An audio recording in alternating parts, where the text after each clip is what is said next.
Comment reconnaître une très bonne idée business? Peut-être que tu suis cette chaîne et tu n'as pas encore lancé ton entreprise. Ou alors tu as lancé une entreprise et elle n'a pas eu les résultats que tu souhaitais. Aujourd'hui, je vais partager avec toi l'une des meilleures techniques qui existent pour trouver une bonne idée de business. Donc, si tu as envie de réussir, si tu as envie de te lancer ou alors de valider l'idée que tu as en ce moment, le projet sur lequel tu travailles, cette vidéo est faite pour toi.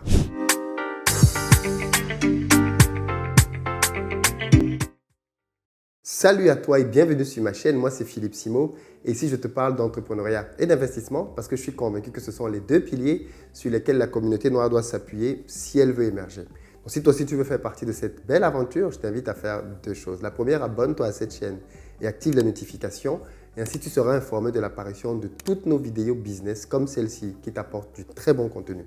Investir au pays est la première chaîne business dédiée à la communauté noire. Deuxième chose, va dans la barre de description, clique sur le lien pour recevoir gratuitement le quiz que j'ai créé pour toi intitulé Le Révélateur. Il va te permettre de faire un audit de tes finances pour savoir comment est-ce que tu gères ton argent. Et il te permettra de savoir si tu es ou pas une passoire. Et crois-moi, les résultats risqueraient fortement de te surprendre. Et puis pour ceux d'entre vous qui veulent se former, qui sont prêts à passer à l'action, rendez-vous sur notre site investiraupays.com. Vous y trouverez plein de formations prêtes à l'emploi. Mon métier me pousse à être permanemment en contact avec des entrepreneurs. Certains qui ont des succès fulgurants et d'autres qui démarrent simplement leur projet. Et il se trouve qu'en ayant analysé toutes ces personnes-là, j'ai pu trouver quelques points communs au sujet des motivations, des sources qui ont poussé et fait émerger des idées de business dans leur tête. Par exemple, je vais te prendre quelques cas pour que tu vois comment cette magie-là naît. Prenons Tamberma. J'ai invité sur cette chaîne il y a de cela pas mal de temps maintenant Price Njanda. Price Njanda, c'est un entrepreneur qui aujourd'hui a lancé une entreprise d'architecture qui a pour but de valoriser l'architecture africaine. Qu'est-ce que ça signifie? Il ne s'agit pas simplement de parler d'architecture en termes de design des maisons, mais il s'agit aussi de parler d'architecture en termes de choix des matériaux. Par exemple, Price, il a décidé de mettre en avant des maisons en Afrique, malgré les températures élevées, qui n'avaient pas besoin de climatisation, c'est-à-dire des maisons qui pouvaient s'auto-réguler en termes de température.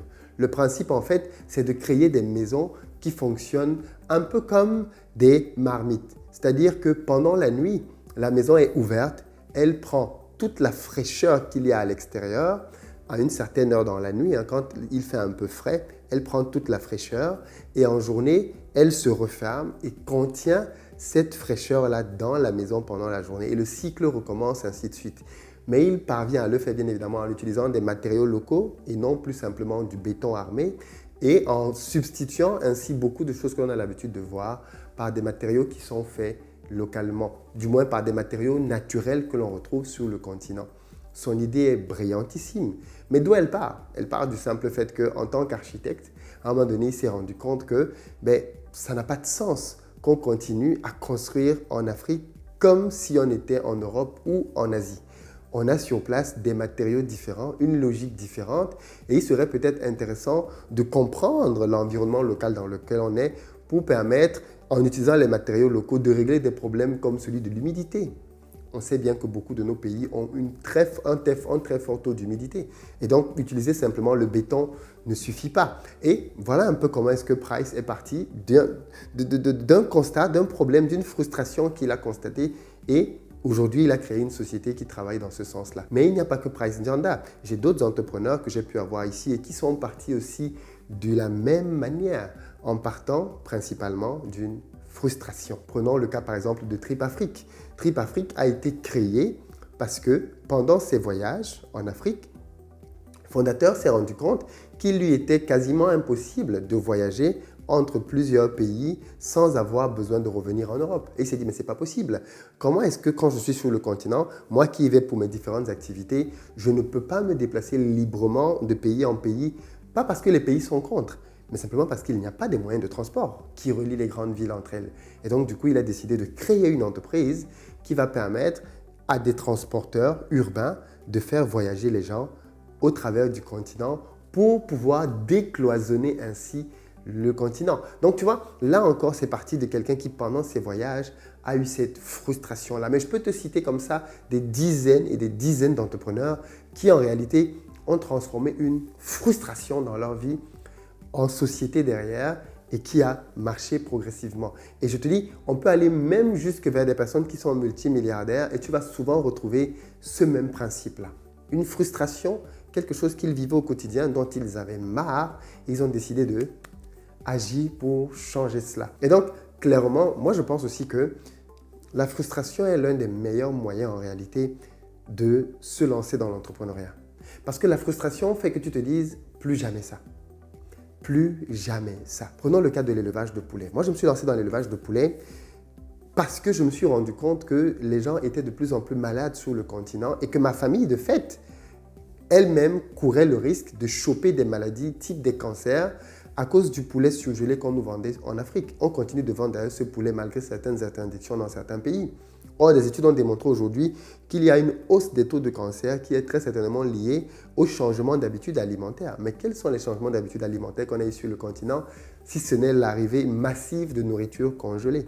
Je l'ai déjà dit ici à plusieurs reprises, nos États font venir de la nourriture sur le continent de manière massive. On dépense des centaines de milliards de dollars par an pour acheter du blé, du sucre, du lait, du soja, du riz, de la farine, quasiment tout, du poisson, de la viande.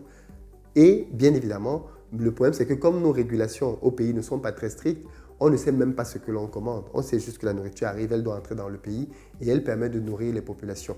Et donc, de fait, on a vu parfois des vidéos sur Internet qui sont très choquantes de comment est-ce que la nourriture pouvait être traitée en Chine. Alors, est-ce qu'elle est vraiment arrivée en Afrique? C'est une autre question. Mais on a vu quand même on a vu beaucoup de choses inquiétantes dans des usines en Chine ou même en Amérique latine, dans des abattoirs. Donc, tout ceci pour dire que ces situations-là de frustration m'a poussé moi à me dire non, il faudrait qu'on fasse quelque chose dans le domaine agricole. Et donc, je me suis lancé dans l'agriculture. Donc, pour dire que l'entrepreneur voit souvent des frustrations qu'il subit lui-même et il décide d'y apporter des solutions. Et c'est donc clairement une bonne piste que je veux te proposer. Quels sont les domaines qui te frustrent aujourd'hui? Et je pense que la première chose que tu devrais faire, si tu n'as pas encore d'idée de business, c'est prendre une feuille et lister toutes tes frustrations. Note-les toutes et dis-moi dans les commentaires combien de frustrations tu as trouvé dans ta liste. Mais une fois que tu as noté ta liste de frustrations, pose-toi la question, lesquelles puis-je résoudre? Et pour lesquelles puis-je être payé? Aussi simple que ça. En fait, il ne faut pas essayer de réinventer l'eau chaude en fait. Prenons simplement par exemple la restauration. Est-ce que tu es déjà allé manger dans un restaurant et tu t'es plaint? Est-ce que tu as l'habitude d'aller à un endroit manger par exemple comme une cantine et tu te plains constamment parce que tu te rends compte que la nourriture n'est pas bonne, elle est peut-être trop chère ou alors l'attente est beaucoup trop longue avant d'être servie? Autant d'éléments qui font que tu es frustré et clairement qui peuvent être résolus. C'est peut-être un indicateur pour dire qu'il faut créer un restaurant à côté. Ben oui, c'est peut-être, et beaucoup de gens ont créé des restaurants comme ça parce qu'ils se sont rendus compte que les restaurants qui étaient là en face cumulaient plusieurs défauts, frustraient beaucoup de gens parce que si tu es frustré toi, alors il faut que tu saches que tu n'es pas la seule cliente ou le seul client frustré. Il y en a certainement beaucoup d'autres comme toi, mais qui n'ont juste pas un moyen de s'exprimer. Et donc à partir de là, en créant ton restaurant à côté, en résolvant les problèmes que tu as vus de l'autre côté, eh bien, tu vas de ce fait attirer à toi les personnes qui ont eu les mêmes frustrations que toi. Donc clairement, n'hésite pas à aller regarder du côté de tes frustrations. Mais une fois que tu as déterminé ta frustration, je pense qu'il y a un deuxième truc qu'il faut quand même pouvoir dire parce que je me rends compte que beaucoup de gens aussi échouent dans l'entrepreneuriat, même quand à la base ils étaient sur de bonnes idées, parce qu'ils oublient le secteur, la valeur de l'innovation. Quand tu te lances dans l'entrepreneuriat, et ça c'est quelque chose que je vois beaucoup dans la communauté, on ne se lance pas pour copier-coller ce que les autres font. Malheureusement, il y a des gens qui copient-collent le travail d'autres personnes et ils pensent qu'ils vont réussir ainsi. Ça ne marche pas. Tu vas avoir un semblant de réussite pendant quelques temps, mais sur du long terme, ça ne marchera pas. Et voilà pourquoi est-ce que beaucoup de business d'ailleurs, justement, à ce niveau-là, ne marchent pas. Parce que les gens qui sont venus pour lancer ces business sont juste venus en se disant « Ok, il y a un besoin, je vais me lancer. » Ou alors en se disant « J'ai entendu dire que ce truc-là marchait. » Ou alors, oui, le voisin s'est enrichi grâce à ce business-là, donc je vais aussi me lancer. C'est-à-dire, en réalité, sans avoir fait aucune étude, sans avoir validé rien de sérieux, ils ont pensé qu'ils pouvaient se lancer et devenir multimilliardaires. L'argent facile. Et bien évidemment, au bout de ça, c'est souvent l'échec catastrophique, blessant, qui broquent les gens. Et donc, moi, ce que je te propose, c'est, si tu veux te lancer dans l'entrepreneuriat, et je crois que c'est ce que tu veux faire si tu regardes cette chaîne, alors pense à innover. Pense toujours à te dire, qu'est-ce que les gens font déjà aujourd'hui? Je dis, même si c'est pour faire de l'élevage de poulets, pose-toi la question de, qu'est-ce que moi je vais apporter de différent par rapport aux autres? Qu'est-ce qui va faire que les gens vont décider d'arrêter d'aller acheter le poulet là où ils achètent aujourd'hui pour venir chez moi? C'est l'élément fondamental. C'est basique, hein? Mais si tu n'as pas un élément de différenciation claire par rapport aux concurrents, ben, si ton business marche, honnêtement, ça veut simplement dire que le marché est très grand et que les acteurs qui sont là ne peuvent pas absorber tout ce marché-là. Mais attention, même simplement ton emplacement peut être déjà un élément de différenciation. Parce que parfois, tu vas te rendre compte que ça arrive beaucoup dans nos pays. Il y a des endroits là où tous les commerçants sont entassés. Et donc, du coup, les gens sont obligés de parcourir de longues distances pour arriver jusqu'à eux. Et tu as parfois des petits marchés dans nos villes qui ne vendent pas tout. C'est-à-dire, tu vas à ce petit marché, mais en fait, si tu veux tel type de produit, tu dois aller dans le marché qui est beaucoup plus loin.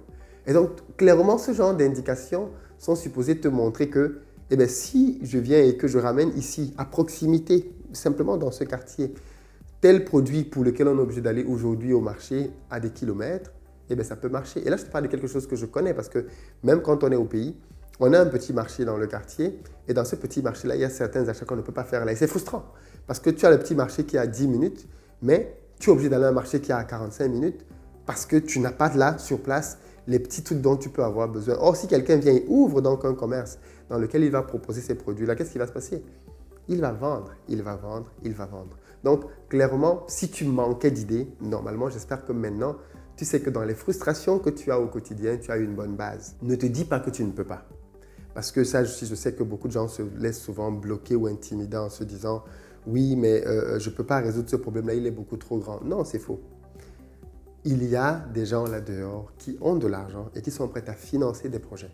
Mais ils veulent tomber sur des gens sérieux, des gens qui ont une bonne équipe, qui ont une bonne stratégie et qui ont commencé déjà à travailler dessus. Entre toi qui dit oh mais non, j'ai pas d'argent, et celui qui a avancé, qui a fait des études de marché, qui a prospecté, qui a même peut-être déjà des premiers clients qui sont prêts à payer, lequel de vous deux penses-tu qui est le plus proche de réussir son projet? Forcément celui qui s'est réellement impliqué. Mais je me suis rendu compte que beaucoup de gens dans la communauté ont des idées, n'ont jamais essayé de faire quoi que ce soit pour que cette idée fonctionne, mais ils sont juste restés butants en se disant « Oh, ce qu'il me faut, c'est de l'argent pour lancer mon projet. » Non, non, non, non, non. Ce n'est pas de l'argent qu'il te faut. C'est d'abord structurer ton projet. En structurant ton projet, en travaillant sur ton projet, tu vas être obligé d'aller à la rencontre des gens. Et en allant à la rencontre des gens, tu vas créer des synergies. Et en créant des synergies, tu vas te retrouver avec des gens qui vont te permettre d'avoir accès à des opportunités. C'est comme ça que le monde marche. C'est comme ça que ça marche. Par contre, celui qui est dans sa chambre, dans son cocon tranquille, assis en train de regarder la télénovelas, ben, je suis désolé pour lui. Les opportunités ne viendront pas le trouver devant son lit. Pas du tout. Les opportunités sont là dehors pour ceux qui se battent, pour ceux qui cherchent, pour ceux qui travaillent. Eux, ils trouvent des solutions. Eux, ils avancent dans leur projet. Donc, si tu es aujourd'hui encore au stade où tu réfléchis, au stade où tu hésites, au stade où tu te dis est-ce que c'est une bonne idée ou alors au stade où tu n'as pas d'idée, j'espère que tu vas bien voir au travers de cette vidéo que tes frustrations sont un bon indicateur. Et puis pour ceux qui ont déjà un business et qui veulent se lancer, posez-vous fondamentalement ces deux questions-là. Est-ce que mon business résout véritablement une frustration majeure, importante?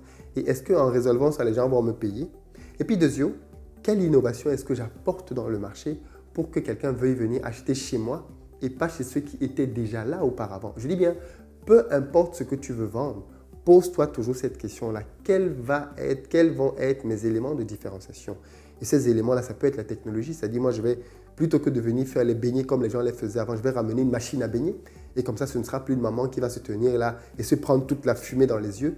Je vais ramener une machine à baigner. Par exemple, c'est une innovation. Et donc, je vais pouvoir produire des beignets beaucoup plus rapidement, proposer un cadre beaucoup plus propre. C'est une innovation.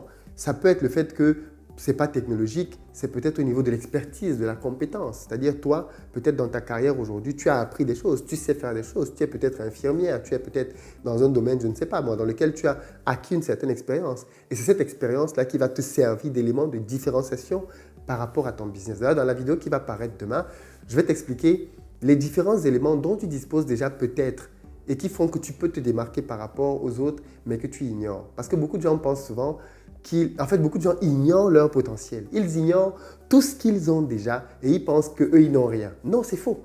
Tout le monde a déjà un certain nombre d'éléments de base qui peuvent lui permettre de se différencier par rapport à la concurrence. Je t'en parlerai demain pour que tu réalises en fait que il y a des trucs à faire, quoi. C'est peut-être moi qui suis en train de dormir. Donc voilà, pour récapituler et terminer, donc justement, n'attends plus. N'attends plus.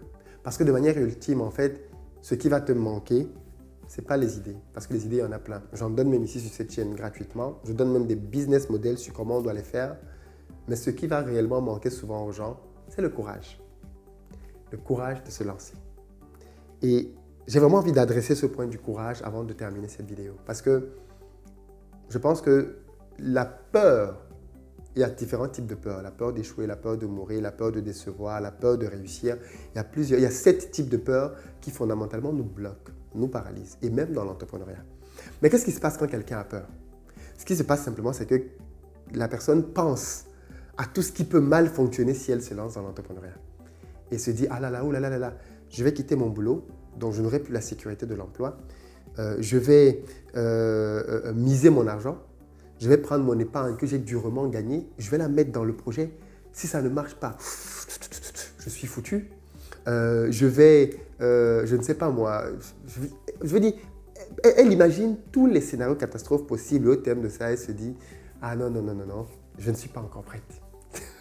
En général, c'est ça qui se passe en fait. C'est-à-dire, on se projette, on voit tous les scénarios catastrophes possibles et après on sort de là en se disant, en fait non, I'm not ready, je ne suis pas prêt, je ne suis pas prête, je ferai ça plus tard. Et on commence donc à procrastiner de mois en mois, d'année en année, jusqu'à ce que on se retrouve à 50, 60 ans sans avoir rien fait et peut-être malheureusement à ce moment-là avec des regrets. Moi, le secret que j'ai pour vaincre la procrastination, c'est de faire 2 choses. Je vais te les dire maintenant, 2 choses. La première, c'est penser à ce que je perds. Et la deuxième, c'est penser à ce que je gagne. De quoi je parle?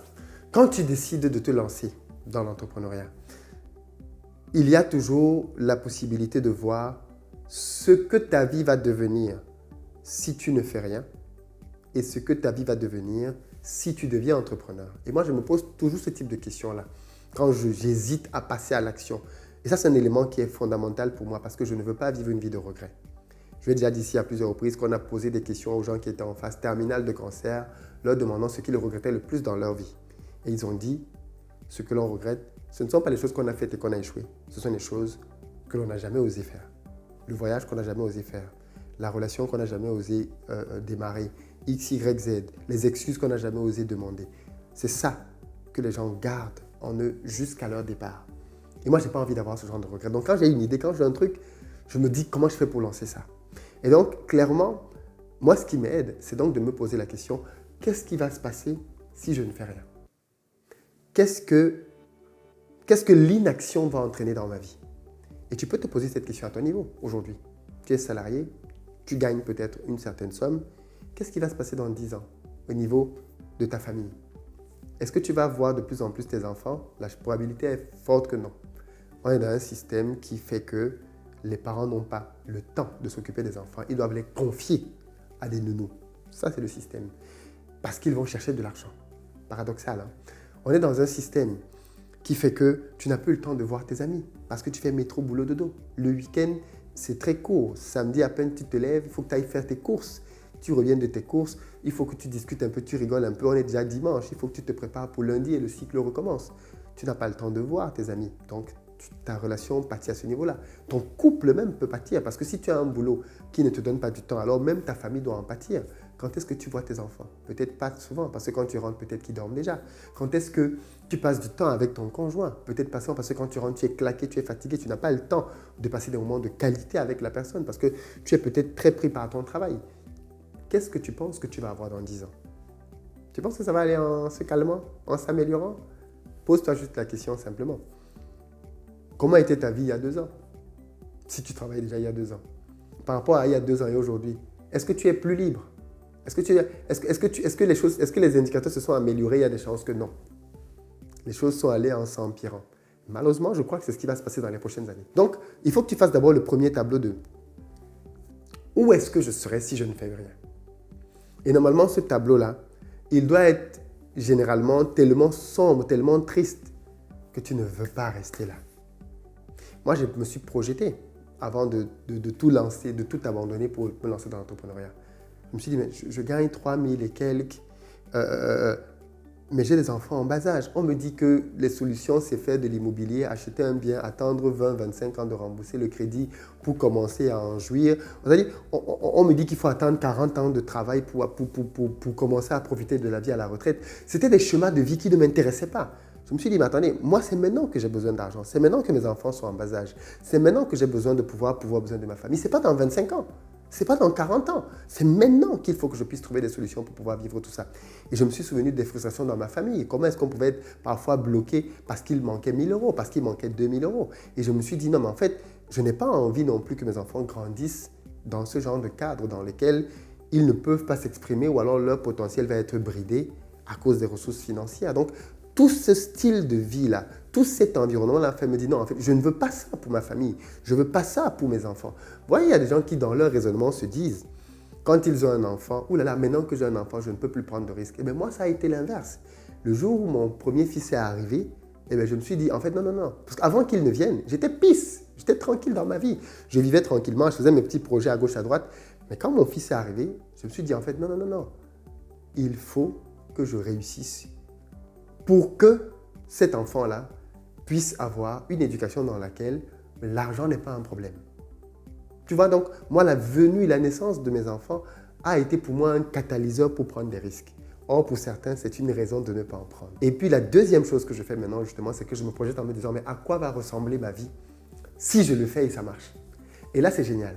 Parce que quand tu te projettes, tu vois tout ce que tu peux faire, tout le potentiel, toutes les choses qu'il y a là dehors, tout ce que le monde peut te proposer. Et tu te dis juste, waouh, ça m'attendait en fait. C'est-à-dire, tu te dis, mais en fait, je vais pouvoir peut-être voyager, peut-être vivre dans une maison beaucoup plus spacieuse qu'un petit studio de 30 mètres carrés, peut-être avoir accès à X, Y, Z, amener mes enfants à faire ceci, faire tel type d'activité, voyager avec eux, ainsi de suite. Et ce style de vie-là, je me suis dit, oui, ça, franchement, l'entrepreneuriat peut me permettre de faire ça. Donc, j'aimerais bien faire ça. L'entrepreneuriat peut me permettre d'avoir de l'impact dans les vies, de contribuer à changer les choses sur le continent, ainsi de suite. L'entrepreneuriat peut me permettre de faire ça. Alors, les choses que je veux éviter, plus les choses que je veux faire, sont deux éléments très puissants pour que je puisse avancer. Et donc, je te partage ça pour qu'à ton niveau, tu puisses toi aussi te poser la question. Quelles sont les choses que tu ne veux vraiment pas vivre? Et quelles sont les choses que tu veux réellement vivre? Et regarde bien que l'entrepreneuriat peut te permettre de réconcilier ces deux-là. Je te dis ça parce que le temps passe. Et parfois, on a l'impression qu'on a du temps. Non, on n'en a pas. Cette crise du corona qui est passée récemment, enfin, elle est passée. Elle est encore là dans certains endroits, nous démontre bien la fragilité du système. Et si tu ne fais rien pour te prendre en charge, si tu ne fais rien pour assurer tes arrières, ce n'est pas le système qui va le faire pour toi, ce n'est pas l'État, ce n'est pas ta compagnie. D'ailleurs, ta compagnie, peut-être qu'elle t'a mis au chômage suite à cette affaire, peut-être qu'elle t'a mis en chômage partiel. C'était un carton jaune qu'elle t'a donné. Et tu devrais le prendre ainsi. Moi, je pense qu'au sortir de cette période de confinement mondial, tout le monde doit prendre conscience de l'absolue nécessité de ne plus dépendre d'une seule source de revenus, mais de s'en créer plusieurs autres. Même si tu décides que tu ne seras pas entrepreneur à temps plein, réinvestis ton argent dans la construction, l'acquisition, la mise sur pied de petits business qui vont te donner des alternatives quand même. Voilà ce que je voulais partager avec toi pour cette vidéo et je veux que tu me dises, toi, qu'est-ce que tu en penses? Je t'interpelle là effectivement pour te donner des idées. Comment est-ce que tu te structures? Peut-être que tu es bloqué aujourd'hui. Qu'est-ce qui te bloque? On peut en parler dans les commentaires, il n'y a pas de souci. Et puis pour ceux qui sont déjà lancés, est-ce que tu as vraiment validé le fait que tu étais en train de résoudre une frustration et surtout que tu as apporté une réelle innovation? Réponds-moi dans les commentaires et ça aussi on en parlera. Et puis pour les autres, est-ce que ce que j'ai dit sur la fin vous aide vraiment à vous lancer? Est-ce que vous vous projetez ainsi? Est-ce que ce type de projection vous aide à franchir un palier? Parlons-en dans les commentaires et puis je vous donne rendez-vous. À très bientôt.